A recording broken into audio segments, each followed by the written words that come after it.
Fala, povo de Deus! E aí, como é que vocês estão? Tudo bem? A pergunta do Folhas ao Vento de hoje é: quem nos define, Deus ou as circunstâncias? Solta a vinheta aí, Lulu!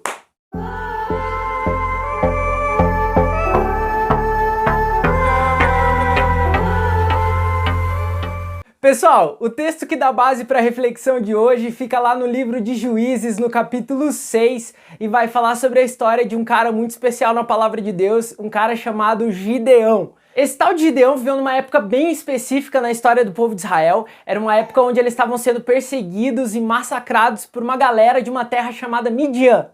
Todos estavam com medo, a nação inteira estava desesperada e principalmente o nosso personagem de hoje. Por esse motivo, por causa do medo, esse cara estava fazendo um trampo bem comum da época, mas num lugar bem comum. Ele estava malhando trigo, que é um processo que o trigo passa para ser consumido, mas ele estava fazendo isso no lagar, que é o lugar onde você geralmente prensa uva. Esse cara não estava fazendo isso por ignorância não, irmão. Na real, ele estava fazendo isso porque esse lagar é um lugar escondido onde ele poderia se prevenir dos inimigos e ele achava que ali era um lugar seguro onde ele não seria roubado ou saqueado naquilo que ele estava produzindo. E é nesse lugar de uma certa bipolaridade, porque ao mesmo tempo que Gideão tá morrendo de medo dos caras, ele tem um certo senso de proteção, porque ele tá ali num lugar escondido, que o anjo do Senhor vem, encontra esse cara e a primeira coisa que ele fala pro cara é: "E aí, homem valente, corajoso, Deus é contigo." Cara, como é que o anjo aborda um maluco que tá escondido, morrendo de medo do inimigo, chamando ele de corajoso e de valente? Meu, e é por causa de textos como esse que eu acho impossível a gente negar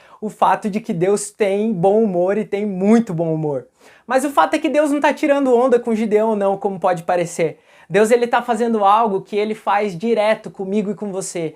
É trazer à nossa memória a nossa verdadeira identidade e nos chamar por quem nós deveríamos estar sendo, mesmo que nós não estivermos sendo quem a gente nasceu para ser no momento em que Deus nos encontra. O fato é que nós temos que questionar então por que Gideão não estava sendo quem ele nasceu para ser. Porque se Deus falou a verdadeira identidade dele quando disse que ele era um cara valente e corajoso, por que ele era um medroso escondido num lagar com medo do inimigo? A realidade, meus amigos, é que esse cara não estava sendo quem ele nasceu para ser porque ele ainda não havia descoberto o motivo pelo qual ele havia nascido e pelo qual ele havia sido criado por Deus. Esse cara nasceu para ser um libertador de Israel, esse cara nasceu para ser um general. Só que como até aquele momento ele não sabia de onde ele vinha e nem para onde ele estava indo, ou seja, ele não sabia nem a sua origem nem o seu destino, esse cara estava perdido e por isso ele estava se contentando em fazer algo trivial, sem muito propósito e estava escondido como um covarde quando na verdade ele nasceu para ser um general poderoso e valente. E o primeiro ponto que eu gostaria de trazer para a nossa reflexão de hoje é: será que nós não estamos escondidos e com medo em algumas situações porque nós não estamos lembrando do nosso propósito, do nosso destino, do porquê nós nascemos, do para que Deus nos criou? É essa pergunta que eu me faço todos os dias, meus amigos, porque todos os dias o medo tenta acabar com a nossa identidade, dizer que nós não valemos nada e que nós não somos capazes de ser quem nós nascemos para ser. Mas isso é mentira. E o único que pode nos revelar nossa verdadeira identidade, nosso verdadeiro propósito e pode nos mostrar o nosso verdadeiro potencial é aquele que nos criou. Cara, se eu quiser saber o verdadeiro potencial de um celular da Samsung, eu não vou numa loja da Apple perguntar para os caras qual o potencial daquele aparelho ou para que ele foi criado. Não! Eu vou direto na loja da Samsung, porque foram os caras que desenharam, que projetaram. Eles sabem exatamente o porquê aquele celular existe e qual é a função dele.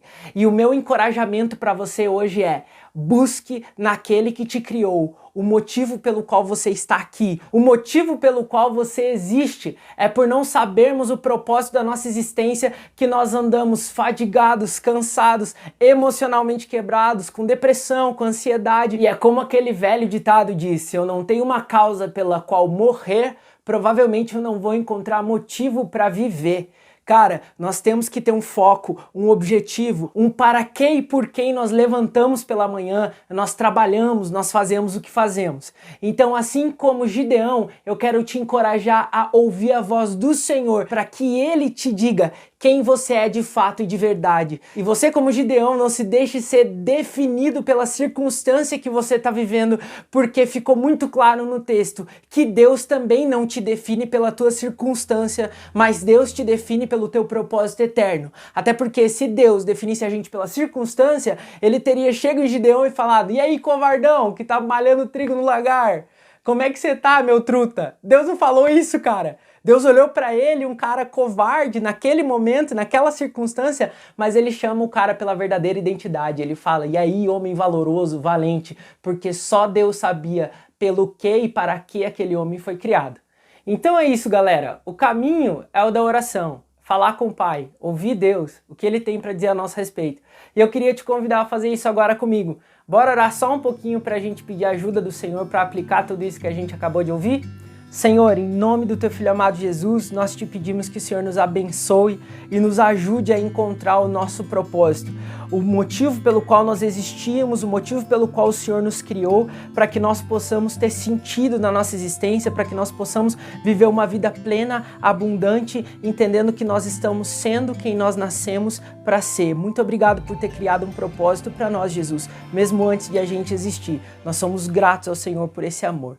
E é isso aí, galera, vocês meio que já sabem o protocolo, tá ligado? Se você curtiu, dá aquele like, curtiu muito, inscreve no canal, curtiu pra caramba, faz um favor pra mim, deixa um comentário aqui embaixo e diz pra mim sobre qual personagem bíblico você gostaria de ouvir no próximo vídeo, falou? Um abraço, fiquem com Deus e até o próximo vídeo. Fui!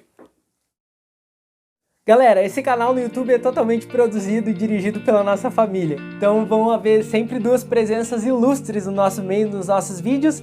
Da Lulu, que é minha esposa, /produção, e dessa boniteza aqui, a Zoe Sofia.